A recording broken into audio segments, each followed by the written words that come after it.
je vais vous montrer un petit exercice qui porte sur un thème très proche de celui qui est tombé le 24 octobre dernier. Je vous laisse prendre connaissance du sujet tout de suite. Le voici, le sujet qu'on va lire ensemble. Marilyn, présidente de la SAS Luxor, spécialisée dans l'hôtellerie, a contacté la société Belle Moquette pour équiper ses chambres de moquette. Un contrat a été conclu avec une grosse remise tarifaire dans lequel Marilyn s'engage à garder le secret sur les prix exceptionnels consentis par Belle Moquette. Mais elle ne résiste pas et en parle à une concurrente pour la narguer. Celle-ci lui répond qu'elle s'en moque car elle avait de toute façon décidé de changer de fournisseur. Belle Moquette, donc le fournisseur, décide d'assigner Marilyn. Au vu des articles ci-dessous, que peut-elle obtenir? Voilà un exercice très proche de celui qui est tombé en octobre 2019 pour lieu 1.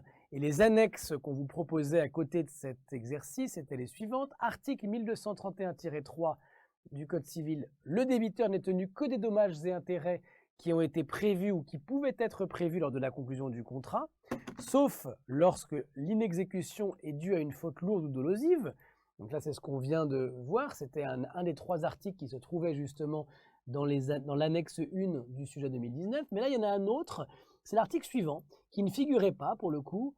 Donc, article 1231-4. Dans le cas même où l'inexécution du contrat résulte d'une faute lourde ou dolosive, les dommages et intérêts ne comprennent que ce qui est une suite immédiate et directe de l'inexécution.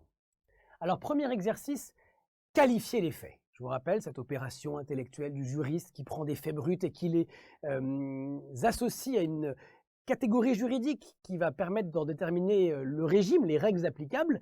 Eh bien, c'est cette première étape par laquelle vous devez tous passer. Je vous ai remis là le sujet qu'on vient de lire ensemble, la question posée. Vous avez le signe pause qui apparaît tout en haut.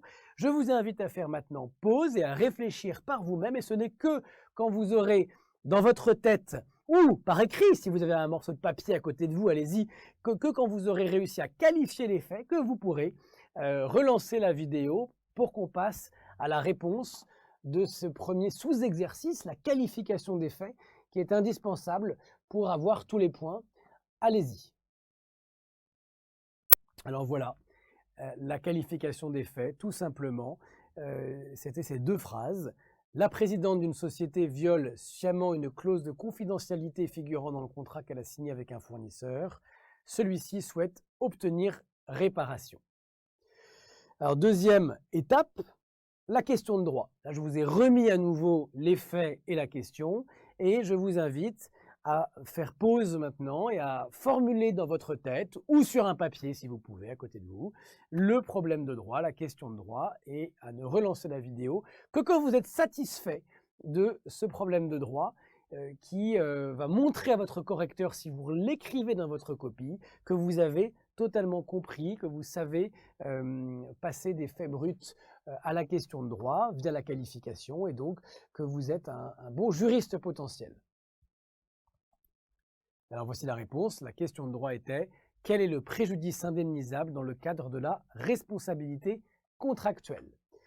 Alors troisième étape, les règles applicables. Là, je ne vous ai pas remis les faits, je pense que vous les avez bien en tête maintenant. Je vous ai juste remis la question de droit qu'on vient de formuler ensemble et puis les 2 articles qui figuraient dans l'annexe. Je vous laisse relire le tout et puis trouver l'articulation qu'on attend de vous dans votre devoir pour avoir tous les points et l'articulation entre la question que vous avez posée et donc ces 2 articles du Code civil. Savez-vous finalement appliquer les règles de droit lorsque on vous les présente? C'est pas très simple, c'est pas très compliqué non plus. Il faut simplement bien lire les articles et arriver à trouver le bon enchaînement, le bon raisonnement. Je vous laisse mettre pause maintenant et relancer la vidéo que lorsque vous avez le sentiment d'être arrivé au bon raisonnement. Et le bon raisonnement, le voici. Rappelez d'abord l'évidence. Ce que vous savez, ne foncez pas dans les annexes. Rappelez d'abord le cadre. Lorsqu'un contrat est conclu, il doit être exécuté par les parties. Si l'un des co-contractants n'exécute pas le contrat, il engage sa responsabilité contractuelle. Il devra indemniser son co-contractant du préjudice causé par l'inexécution. Ces éléments de connaissance, vous les avez en vous, vous les connaissez, c'est nécessaire de les rappeler. Et puis ensuite, vous allez intégrer les éléments qui se trouvent dans les annexes et qui sont les éléments suivants. 1. Cette obligation de réparer ne concerne que les dommages prévus ou prévisibles en cas d'inexécution du contrat, sauf en cas de faute lourde ou dolosive. C'est le premier des 2 articles. Et puis ensuite, on va préciser ce sauf en cas de faute lourde ou dolosive, qui était l'article suivant. Eh bien, en cas de faute lourde ou dolosive, la réparation peut donc aller au-delà des dommages prévus ou prévisibles, mais elle sera néanmoins limitée aux suites immédiates et directes de l'inexécution. Avec ces règles applicables, vous pouvez maintenant les appliquer au cas.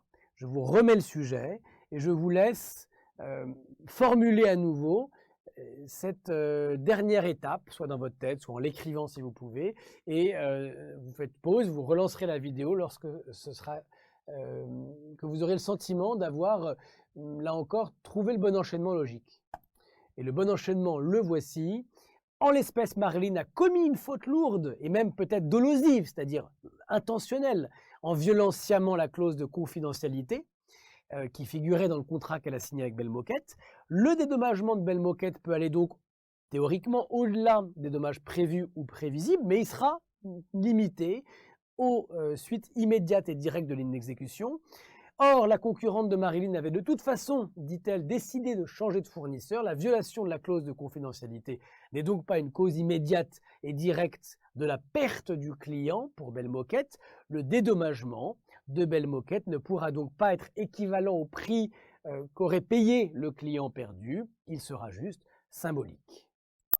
Voilà pour la réponse à cet exercice qui était inspiré de l'exercice qui est tombé en octobre 2019. Quelques rappels pour que vous ne soyez pas démotivés, que vous restiez accrochés jusqu'au bout. Vous avez toutes vos chances à l'UE1 du DSCG. Vous ne pourrez pas tout apprendre, vous ne pourrez pas tout faire, vous allez devoir faire des choix. Et après avoir relu les connaissances nécessaires, je vous invite à travailler sur l'entraînement, l'application de ces connaissances. Nombreux sont les élèves qui échouent parce qu'ils, pas faute de connaissances, mais parce qu'ils n'ont pas su comment les appliquer, ces connaissances. Travaillez de façon régulière et continue jusqu'à l'examen. Gardez la forme, le moral, la niaque. Vous allez y arriver et on vous invite à nous rejoindre ProConta si vous voulez davantage de contenu.